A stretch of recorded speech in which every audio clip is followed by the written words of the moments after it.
Hello everyone, my name is Manish. मैं इस video पर बात करने वाला हूं छत्तीसगढ़ बोर्ड परीक्षा 2023 कक्षा 12वीं विषय भूगोल जियोग्राफी के बारे में बताने वाला हूं। तो स्टूडेंट, वीडियो को लाइक शेयर और यूट्यूब चैनल को सब्सक्राइब कर ले। इसका पीडीएफ कुटुंब ऐप पर मिलेगा। कुटुंब ऐप को प्ले स्टोर से डाउनलोड कर ले, या तो लिंक पर डिस्क्रिप्शन पर आपको लिंक मिल जाएगा, उसको ज्वाइन करके आप ग्रुप को ज्वाइन कर सकते हैं। सबसे पहला यहाँ पर निर्देश है, सभी प्रश्न हल करना अनिवार्य है। आवश्यकता अनुसार रेखा चित्र बनाइए। प्रश्न क्रमांक 1 से 7 तक अति लघु उत्तरीय प्रश्न जो एक एक अंकों का होगा। प्रत्येक सेट में ये अलग अलग प्रश्न होंगे। 8 से 13 तक लघु उत्तरीय प्रश्न, प्रत्येक प्रश्न 3 अंकों का होगा। 14 से 20 तक लघु उत्तरीय प्रश्न रहेगा। उसके बाद 21 और 22 कौशल व मानचित्र संबंधी प्रश्न जो 5 अंकों का रहेगा। 10, 15, 17, 20 और 22 में आंतरिक विकल्प दिया रहेगा। तो इसको आप पूरा तैयार कर सकते हैं। किस तरह से आपको उत्तर लिखना है यहाँ पर आपको मिल जाएगा। तो वीडियो को प्रारंभ करते हैं। वीडियो को ज़्यादा से ज़्यादा लोगों तक शेयर करें और यूट्यूब चैनल को सब्सक्राइब कर ले। पहला प्रश्न, वह कौन सा खनिज है जो संपूर्ण भारत में केवल छत्तीसगढ़ में मिलता है? इस तरह के छोटे प्रश्न पूछे जाते हैं। टीन है। छत्तीसगढ़ का प्रमुख औद्योगिक नगर कौन सा है? वो भिलाई है। ये 2 प्रश्न हो गए आपके। छत्तीसगढ़ में खरीफ मौसम में किस खाद्यान्न फसल का उत्पादन अधिक होता है? तो धान।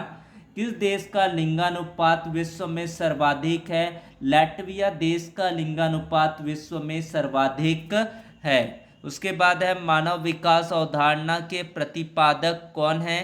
तो इसका उत्तर है, मानव विकास अवधारणा के प्रतिपादक पाकिस्तान के डॉक्टर महबूब उल हक है।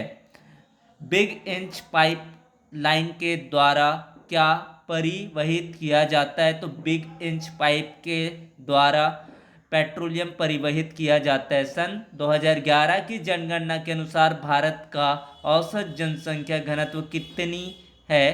तो सन 2011 की जनगणना के अनुसार भारत का औसत जनसंख्या घनत्व 382 प्रति व्यक्ति वर्ग किलोमीटर है। ये 7 आपके छोटे छोटे प्रश्न होंगे।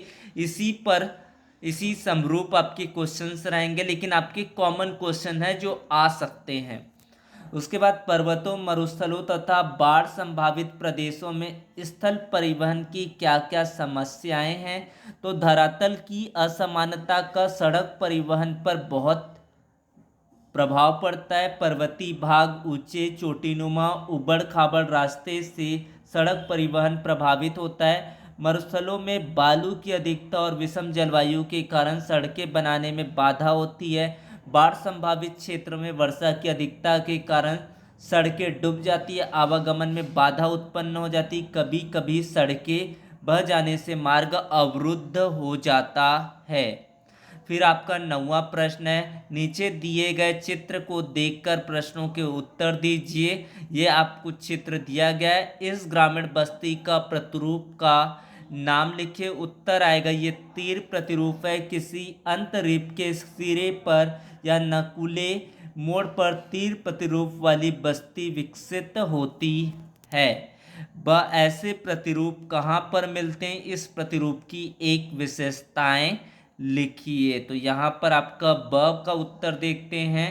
दक्षिण भारत में कन्याकुमारी गांव एवं उड़ीसा में चिल्का झील के तट पर पाए जाने वाले अधिक वास।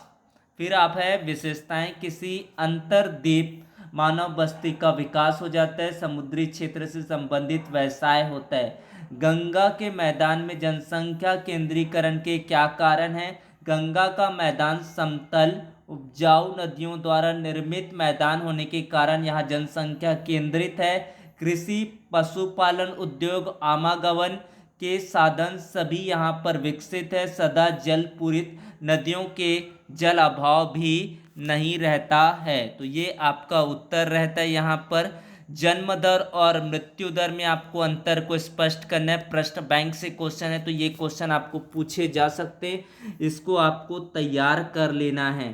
पहला, प्रति 1000 बच्चों पर 1 वर्ष में जीवित बच्चों की संख्या जन्म दर है। प्रति 1000 व्यक्तियों पर 1 वर्ष में मृत होने वाली व्यक्तियों की संख्या मृत्यु दर है। जन्म दर से जनसंख्या बढ़ती है, मृत्यु दर से जनसंख्या घटती है। जन्म दर को नियंत्रित कर सकते, मृत्यु दर को भी नियंत्रित करने के उपाय चल रहे हैं। फिर आपका अगला प्रश्न देख लेते हैं, यहाँ पर 12वां प्रश्न है। फिर आपके 11वां प्रश्न यहाँ पर है। 10वां प्रश्न इसके अथवा दिया गया, प्रवास के 3 प्रभाव को लिखिए। तो कौन कौन से प्रभाव हो सकते हैं? तो प्रवास के कारण दोनों क्षेत्रों की जनसंख्या में अंतर आ जाता है, संस्कृति समृद्ध और विकसित होती है, संसाधनों का शोषण बढ़ता है, कई स्थानों पर रोजगार घट जाता है, सामाजिक तनाव भी बढ़ता है। ये प्रवास के प्रभाव है। आईएमपी क्वेश्चन है, क्वेश्चन बैंक से दिया गया है, तो इसका संभावना आपके हो सकते हैं। पुराने साल की पेपर को भी आप देख सकते हैं। गैरिसन नगर क्या होते हैं, उनका प्रकार्य क्या होता है?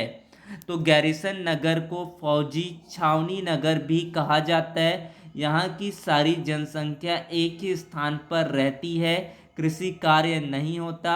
जनसंख्या का घनत्व 400 व्यक्ति प्रति वर्ग किलोमीटर होता है। फिर आपका अगला प्रश्न है यहाँ पर, जीवों को उपार्जन कृषि क्या होता है, इसकी विशेषताएं आपको बताना है। कौन सी विशेषताएं होता है?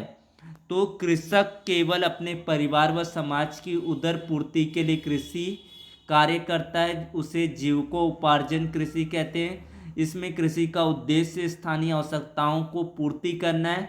खेत प्रायः छोटे आकार के होते हैं, साधारण औजारों का प्रयोग किया जाता है, मानव श्रम को अधिक महत्व दिया जाता है, अधिक उत्पादन के लिए मिट्टी में खाद का प्रयोग किया जाता है, वर्ष में 1, 2, 3, 4 तक फसलें ली जाती है, अधिकांश भूमि में कृषि की जाती है, पशुपालन कम होता है। आपको समझ में आ गया होगा ये उत्तर में क्या कहना चाह रहा है।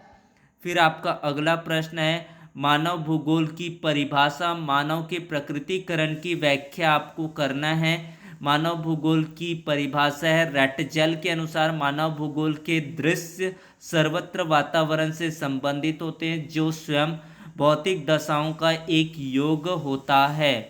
मानव के प्रकृतिकरण की व्याख्या, तो मानव इस ब्रह्मांड का एक महत्वपूर्ण अंग है। प्रौद्योगिकी किसी समाज के सांस्कृतिक विकास का सूचक होती है।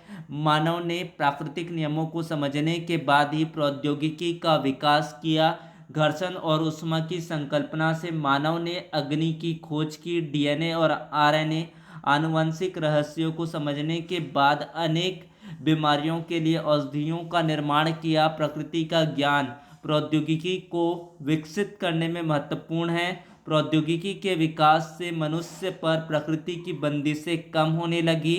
मनुष्य प्राकृतिक संसाधनों पर प्रत्यक्ष रूप से निर्भर है। ऐसे मानव समाज के लिए भौतिक पर्यावरण मातृवत है। फिर आपका 15वां प्रश्न देख सकते हैं, जो आपको तैयार करना है, महत्वपूर्ण है, मोस्ट आईएमपी प्रश्न है आपका। विश्व में जनसंख्या के वितरण और घनत्व को प्रभावित करने वाले कारकों का विवेचना कीजिए। तो ये यहाँ से आप इसका उत्तर देख सकते हैं। इस तरह से आपको याद करने हैं। तो यहाँ से आपको अलग अलग पॉइंट दिया गया, इसी पॉइंट के बेस पर आपको समझाना है। इस उत्तर को यहाँ से आप देख लेंगे।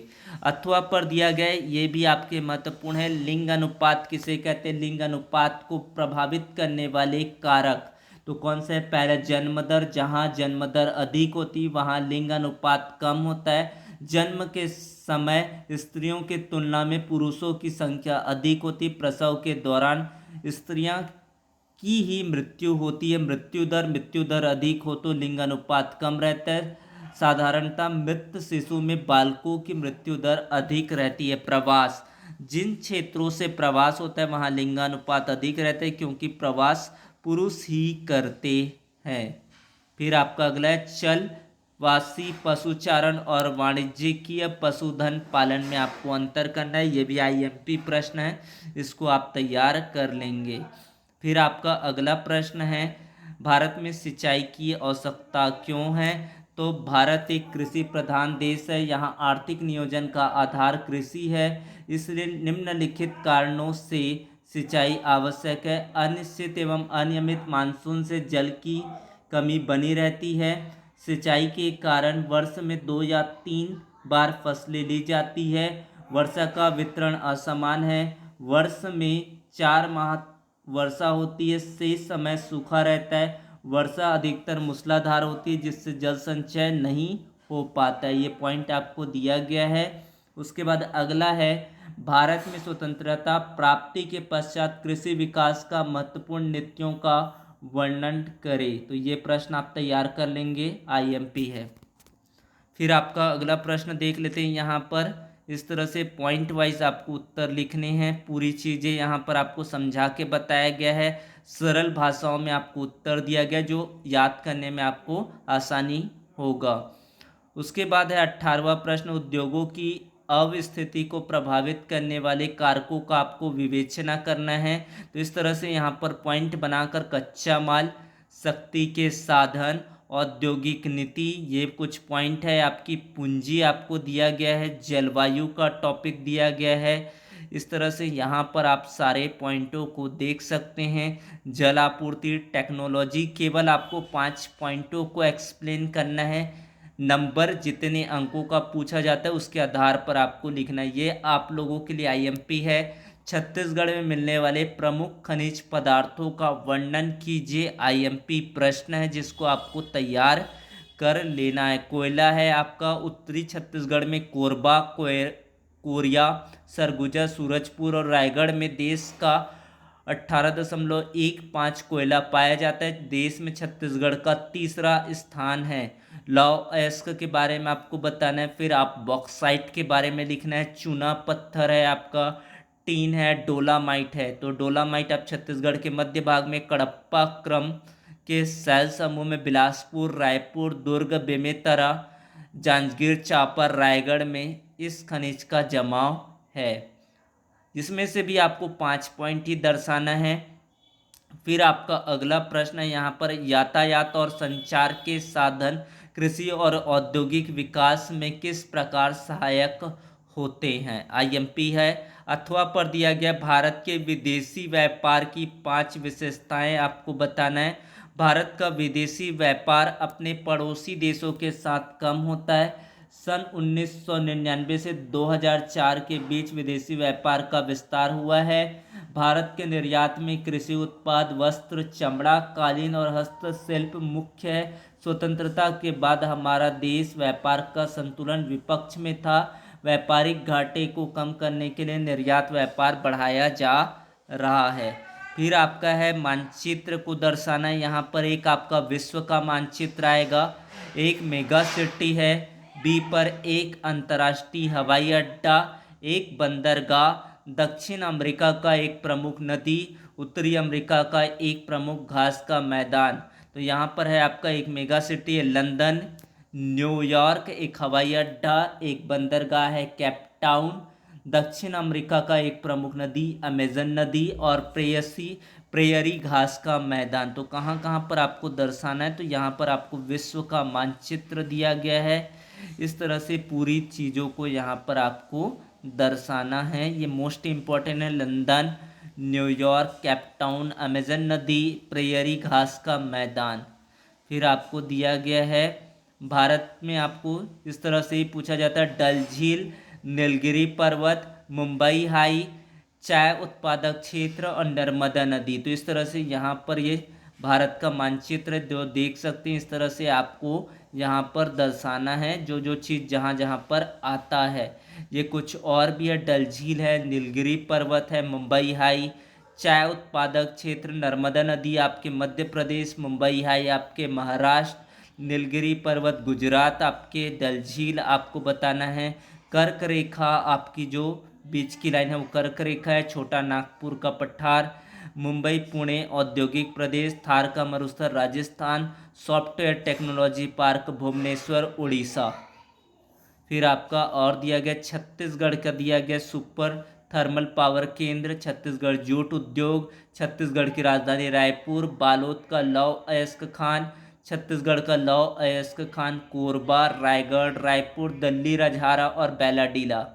ये कुछ चीज़ है जहाँ पर आपको ए पर दर्शाए गए है कोरबा है, बी पर आप देख सकते हैं रायगढ़, फिर आपका रायपुर सी पर, फिर दली रजहारा राजनांदगांव, फिर आपका बैलाडीला है, फिर रायपुर। इस तरह से पूरी चीज़ों को यहाँ पर जो पूछा गया इनको आप अभ्यास कर लेंगे। फिर इस तरह से आपका पहला सेट होता है जिसको आपको एक्सप्लेन करके बताएं किस तरह के प्रश्न आपके एग्ज़ाम पर पूछे जाएंगे। तो ये सारे प्रश्न हैं जिसको आप तैयार कर ले। Thank you for watching, subscribe the channel, thank you so much, join the Telegram group.